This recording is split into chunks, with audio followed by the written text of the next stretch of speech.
Welcome back to Indianomics. It's a special edition where we have with us not just two panelists, Dr. Charan Singh, the Professor of Economics at IIM Bangalore, and Mr. Sharad Sharma, the Managing Director of State Bank of Mysore. We have a room full of panelists, the students of Economics and Finance at IIM Bangalore.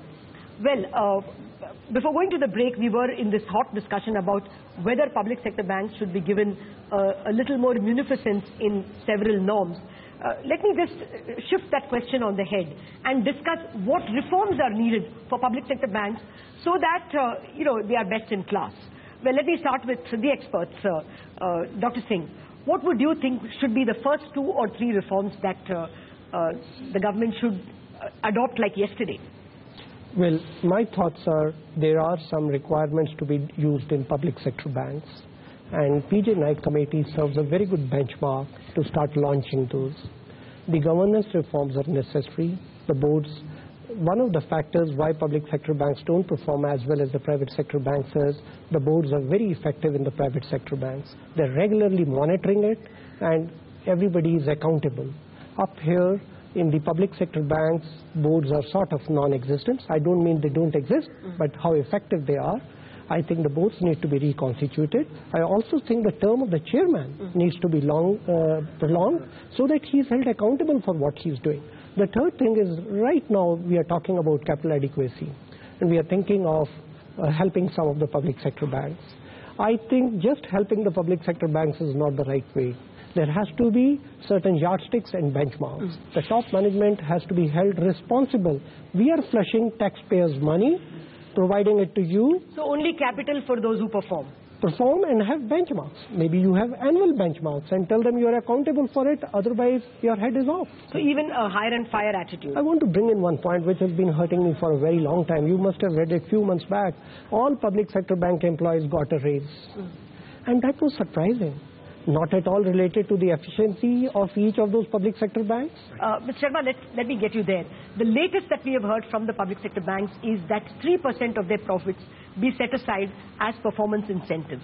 If that is indeed done, and why should it be 3? It could be even more. If that is accepted in principle, that there is a performance incentive for the higher management, plus there is a condition of tenure restriction if performance doesn't come.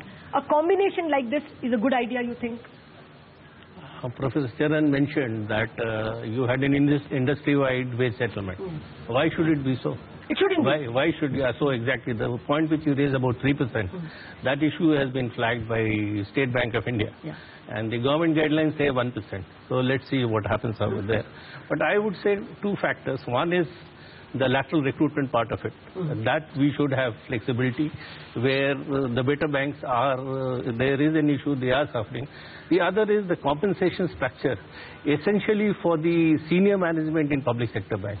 Why should it be linked to the government thing? Absolutely. So, because see, there is a case for laterally recruiting people at the middle level or the senior level, but it's no substitute for people who have grown up through the ranks and who are good enough, and if you give them a compensation structure, they will stay on, and I think they would be ready for this incentive-linked sort of a thing and justify that.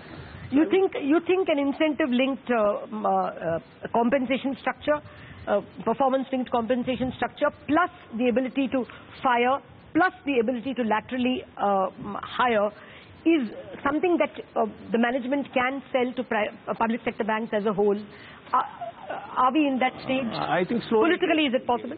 I think so. The unions are also agreeing to that. Okay. And even now, there is some sort of an incentive structure, which is there to a certain extent. So it's been well accepted. To make it more steeply gradient. Exactly. Okay. And it's not there at the senior level. What Mr. Sharma speaks about personnel and about performance and the quality of board issue that you raised are centered on one point, that public sector banks have 51% government stake and they come under the Banking Regulation Act. If they had 49% stake, they could be brought under the Companies Act, in which case independent directors and the quality of board issue is resolved. And Mrs. Bhattacharya's and Mr. Sharma's plaint that they can hire laterally, recruit laterally, will also be resolved, because the Supreme Court's point was that 51% gives it a public character, but if it is 49, that problem will perhaps not arise. So is that the solution, to bring it down to 49%? To my mind, one has to look very clearly what is that the government wants. The public sector bank has a social sector characteristic. If public sector banks were not in the forefront, Jan Dhan's 16 crore accounts would not have been opened. If you want only banking system in metropolitan cities and major cities, fine. Make them a private sector company and bring them. Other point is, that you make about the social character of banks, does the fisc allow it? I mean, there was a social character to Greece, and where has it landed them? Can we afford it? Can we afford it? Greece has been... Let me at this point get Greece has been bailed 3 times. Can we really have a social character to banks without them being commercially viable? Does the world ambience allow it? Does India's finance afford it? Definitely what you're saying makes sense. But apart from the external reforms that we have all mentioned, I think there is a need for some internal reforms in banks as well. Take, for example, the risk assessment structure when it comes to project financing or the role of compliance. That actually needs a bit of boost right now. And by this, actually, we can actually make bad loans come to a lower Improving the quality of due diligence is one of the suggestions. That's one. So I'd like to point out the fact about the freedman versus the freeman perspective. And when you say that the public sector bank is more towards the freeman perspective, that's not really fair, because in the case of Kingfisher also, it was SBI which was the lead banker, and then there was a consortium of public sector banks, and they defaulted, and it was a big hit to the public sector bank itself. So we cannot hide under the veil saying that just because we're contributing to the social sector, and because we're trying to further the infrastructure, that's why we should give out we should be lenient towards them, and we should go for that. Point taken, ma'am. The lady has definitely made a point that all the bad loans did not come from the social sector, they came from rank commercial sectors.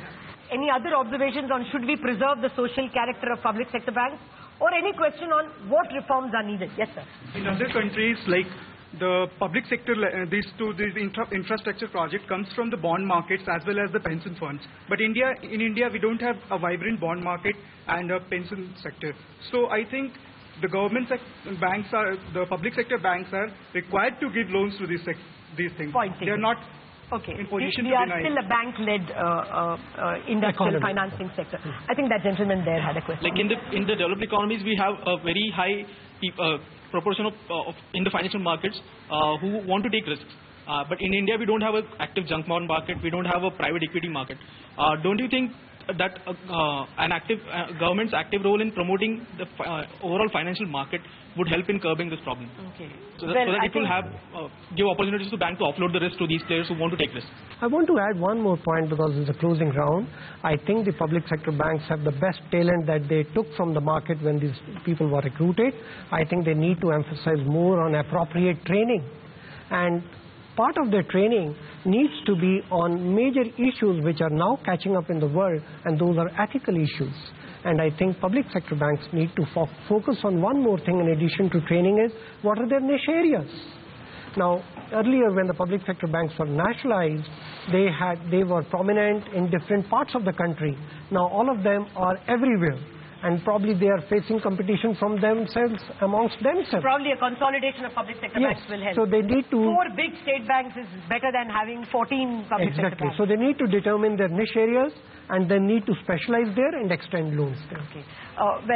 Mr. Sharma, first of all, you support the social character, or would you think that you're better off being a commercial organization? No, we are okay to hold our own as a commercial organization. Absolutely no problem about that. But yeah, I would say the compensation structure. See, when I joined the bank, the compensation structure which I got was the best which was available. I mean, say from the government sector or the private sector, there was not much of private sector at that point of time. So if you free up the compensation structure in the public sector banks also, I think part of the problem will be solved. If you don't, and lateral recruitment, if it comes, that was the better. All right. Well, I think the students and faculty and the banker have summed up admirably what is needed. I think the banker has stood his ground. We don't want to be considered a social organization. We will be able to hold our own even as a commercial organization. And yes, of course, it would help if they were allowed to recruit laterally and were given compensation which compares with the best in the industry, and then the best performance will also come. That's the word from the banker. Thank you very much for joining me in this edition of Indianomics.